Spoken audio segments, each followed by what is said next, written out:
I built my life like a fortress, brick by brick, in the shadows of my family's spotlight.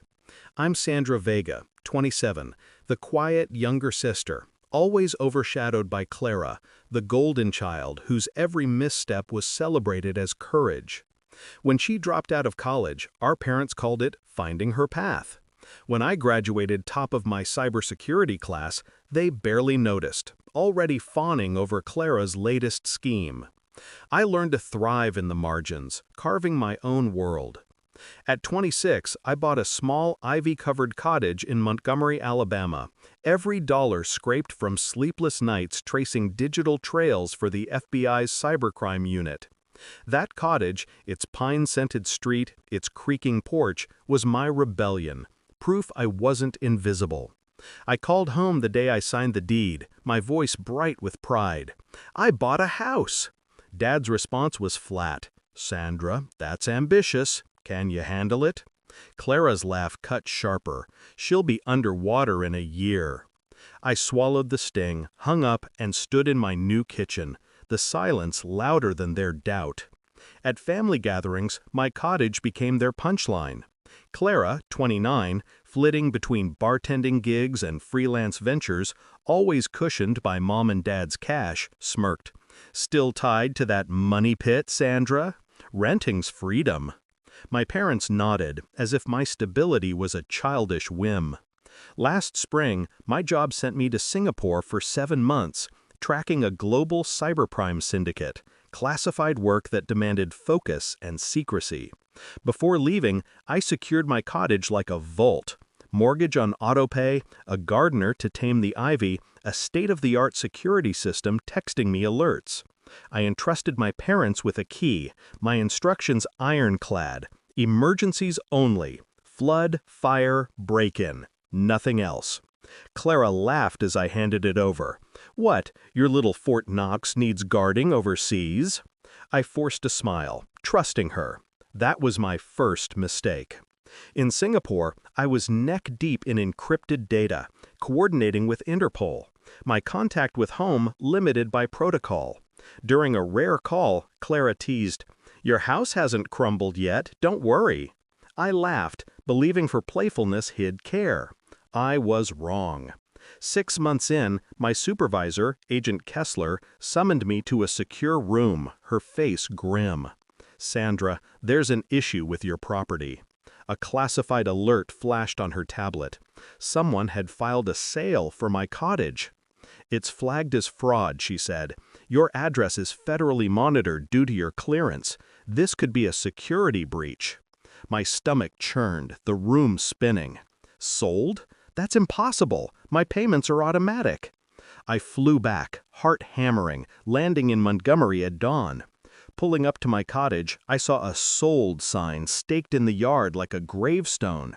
My key didn't work. A realtor's lockbox gleamed on the door. I dialed the number on the sign, voice shaking. "This is Sandra Vega. Who sold my house?" The realtor's tone was breezy. "Oh, you're Clara's sister. She said you were drowning in debt. Couldn't keep up. She handled the sale. Power of attorney. Clean transfer. You're off the hook." Off the hook. The words gutted me. My home, my sanctuary, gone. I called Clara. She answered from a party at our parents' house, her voice smug. "Surprise, Sandra. I sold your house. $310,000. You were in over your head, sis. You're welcome." Rage burned through me. "You had no right. That was my home," she laughed. "Chill. The bank said you were behind. I saved you." "Behind? My accounts were pristine, checked obsessively, even from Singapore." Then it hit me. Clara hadn't just sold my house. She'd forged my signature, spun a tale of missed payments, and convinced everyone, realtors, buyers, our parents, that I was failing. I drove to my parents' house, hands trembling on the wheel. A banner screamed, "Way to go, Clara," over their dining room, my family toasting her as their savior. I stood in the doorway, a stranger in their celebration. Clara grinned, recounting how she'd fixed my mess, mom and dad beaming with pride. I sat across from her, voice low, sharp. Clara, my cottage was under federal protection. You didn't just sell my home. You committed wire fraud, identity theft, and tampered with a monitored asset. Her smirk vanished, the room stilling.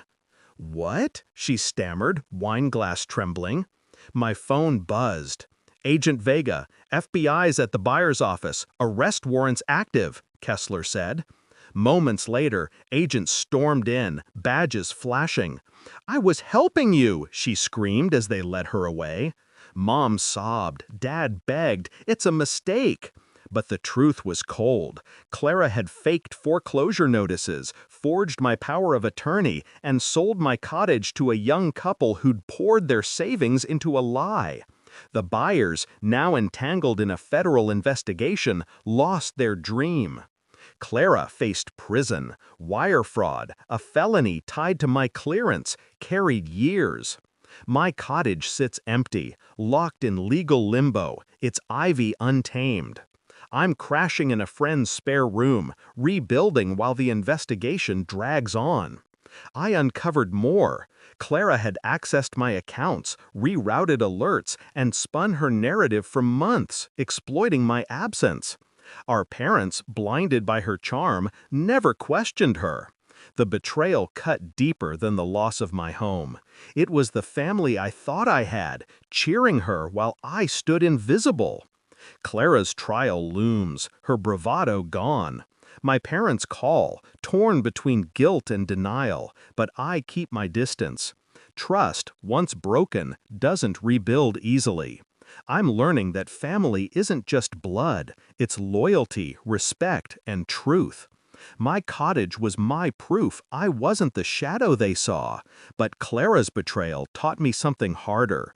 Love doesn't always mean trust, and sometimes the ones closest to you can tear down your world, thinking they're saving it.